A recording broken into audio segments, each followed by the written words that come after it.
The modern obedient non-combatant, a kind way of saying slave-minded coward, that makes up the majority of society's mindless masses, wholeheartedly believes that ownership happens via transfer of worthless fiat notes, which he wrongly calls money, for an equally worthless piece of paper which proclaims publicly that he is now the owner of said land or item.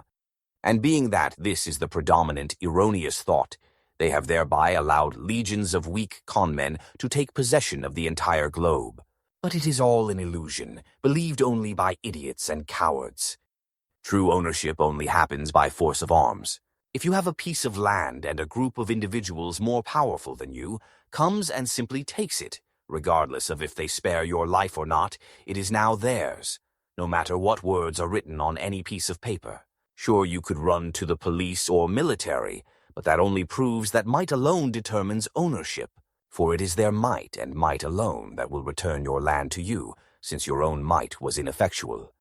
Now extrapolate this mechanism to the supposed billionaire individuals and institutions of the world, each holding entire vaults of these worthless pieces of paper, telling the world what they own.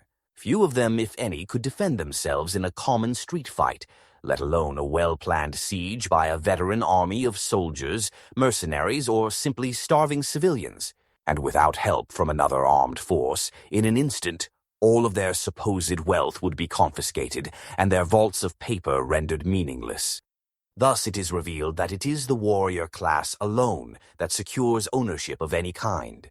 A weakling must employ the service of warriors if he wishes to own even the clothes upon his back, let alone vast tracts of land. The weaker one is, the more one must depend upon a warrior. This is the true origin of the police and military.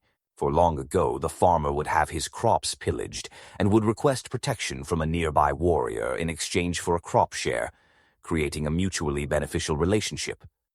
This works well until the warrior is corrupted and becomes the pillager himself, whether alone or in league with a suppressing group of tyrants. It is noble for the strong to defend the weak and allow them to live a safe and happy life. But it is not honorable or noble to protect a weakling who is a liar, a thief, or a conman, ceaselessly defrauding the countryside of all that they own. Nay, it is honorable for that force to turn upon him, rend him asunder, and distribute the stolen property back to the rightful owners.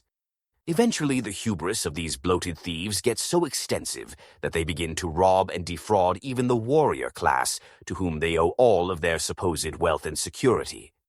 No being can possess any more than he can rightfully defend by might. So, should the warrior class become fully aware of their power and abandon, or better yet, turn upon these wretches, their parasitical race would be eradicated in a fortnight. This is not stated to intimidate or discredit any who have honestly built up a fortune by brilliance and merit, but to shame and expose those weak, writhing worms who have amassed a vast expanse by swindling their own nation and the world out of prosperity, by merely moving numbers back and forth on paper in collusion with their cronies. The slaves have been trained to actually look up to and admire these financial conmen, few of which could fight their way out of a paper bag or defend their own wallet from a common cut purse. Their corrupt empire wholly depends upon the loyalty of the warrior class. Thus, they must be, by all means, wholly deceived into believing that they serve the side of good, and furthermore be satisfied to such an extent that they will thoughtlessly throw down their lives for these worthless conmen. This can be done by high pay and benefits, and when the corruption gets to such an extent, if the deception is not significant enough, then their pay must become absurdly high to convince them to assist in the blatant plunder. In fact, the enticement is often an agreed share of the total plunder. A corrupted warrior class who knowingly exploits and plunders the weak is arguably the most heinous force on Earth. Thankfully, the majority of Earth's warriors have not yet descended into such abject abomination. However, they are wholly deceived, a heartbreaking state in which the strong and noble unknowingly serve the vile and weak. The moment that they fully realize the extent to which they have been deceived and the vast extent of wealth that they have unknowingly assisted to plunder, yet received not a single share of, may the flames of their fury reach the highest heavens and cause even Mars himself to tremble upon his throne. May they all come to clearly understand that the central banks create fake notes out of absolutely nothing, yet demand real work energy plus interest in return. Interest cannot be charged on nothingness. It is a fabrication upon a fabrication, literally a compound lie. Through their cronies, they then use the profits from this fiat shell game to reinvest in their own names. And in this way, they have stolen the entire earth and impoverished all of its peoples. Thus, all the national debts are a blatant lie.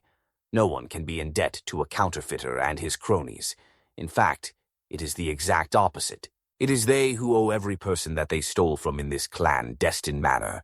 Every penny shall be returned plus interest for the damages and loss of prosperity that their victims and progeny would have had for the last century, since their vile abominations sprang into existence. Therefore, since they have stolen the entire globe, they owe it all back. All of it. Returned to the people to reboot the globe into a new golden age, wholly aware of these black arts of mass deception. May the warriors of the world awaken from their enchantment and rise up to protect their people from plunder as they once did of old.